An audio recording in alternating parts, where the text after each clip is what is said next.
Materi pertama yaitu bidang akademik. Ada 7 fakultas. Fakultas yang pertama yaitu Fakultas Tarbiyah dan Keguruan, Fakultas Syariah, Fakultas Ekonomi, Fakultas Psikologi, Fakultas Sains Teknologi, Fakultas Humaniora, kemudian Fakultas Kedokteran dan Kesehatan. Kemudian yaitu kelebihan UIN, yaitu memadukan sains dan Islam. Ada integrasi keilmuan, yaitu memadukan antara sains dan Islam. Kemudian ada integrasi kelembagaan, yaitu memadukan pendidikan tinggi dan pendidikan pesantren untuk membentuk karakter mahasiswa. Kemudian kita bahas tentang Mahat, yaitu pusat pengembangan karakter. Apa saja yaitu kedalaman spiritual, keagungan akhlak, keluasan ilmu dan kematangan profesional. Yang kedua yaitu pusat pengembangan bahasa Arab, bahasa Inggris dan bahasa Mandarin. Yang ketiga yaitu tahfidz, HTQ atau Hay'atu Tahfidzul Quran. Kemudian yang keempat yaitu rumah moderasi beragama. Yang terakhir yaitu perpustakaan. Kemudian akademik.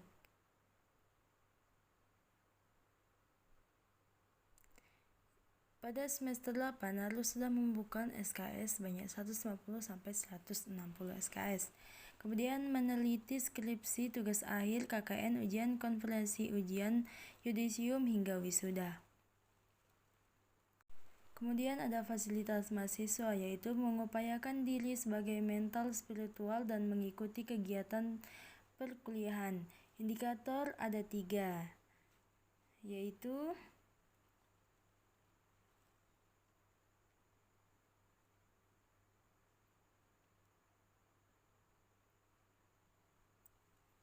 berpikir dan berperilaku positif, kemudian kreatif. Ada 15 unit kegiatan kemahasiswaan untuk memfasilitasi bakat dan minat.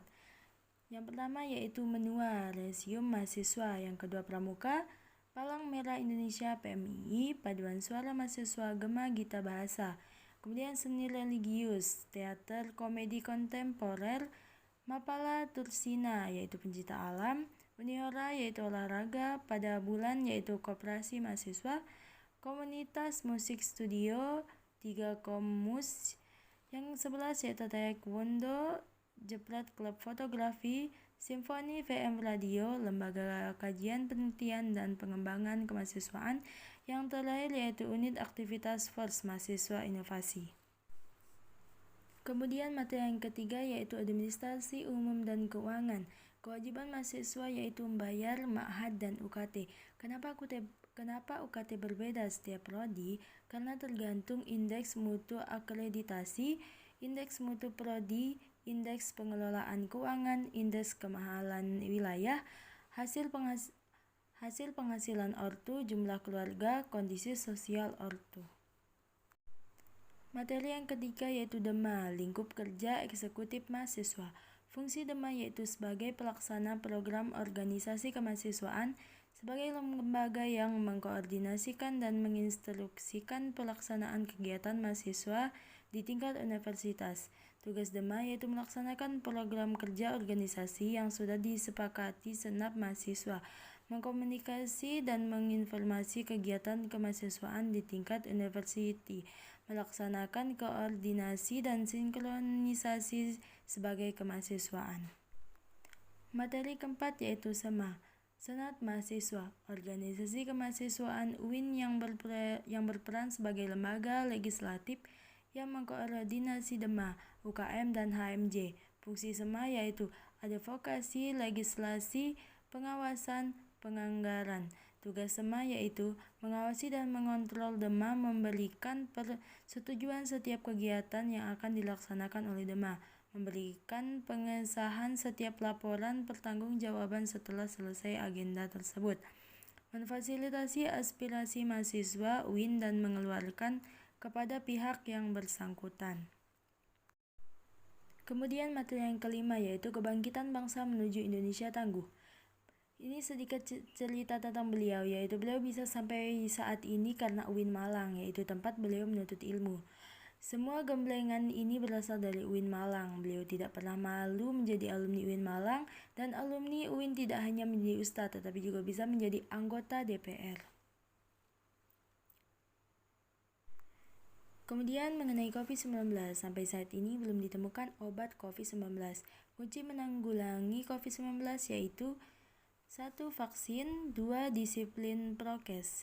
Dampak COVID-19 yaitu banyak yang kehilangan pekerjaan, yang kedua meningkatkan jumlah kematian, yang ketiga banyak yang putus sekolah karena ekonomi kritis. Kemudian teknologi, kata pepatah, siapa yang ingin memajukan dunia, dia harus pandai IT. Barang siapa yang tidak bisa menjadi mahir dalam IT, maka akan menjadi budak dunia. 3 kekuatan pengubah dunia yaitu kemajuan teknologi, agama, pasar. Kita harus mempunyai kecerdasan emosional, tidak hanya kecerdasan digital.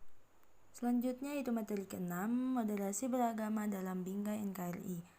Apa itu moderasi dalam Islam? Definisi moderasi secara etimologi wasatiyah berarti jalan. Secara terminologi, memahami praktek keagamaan yang menjunjung tinggi kesetaraan, keberagamaan teknologi. Kenapa moderasi penting di Indonesia?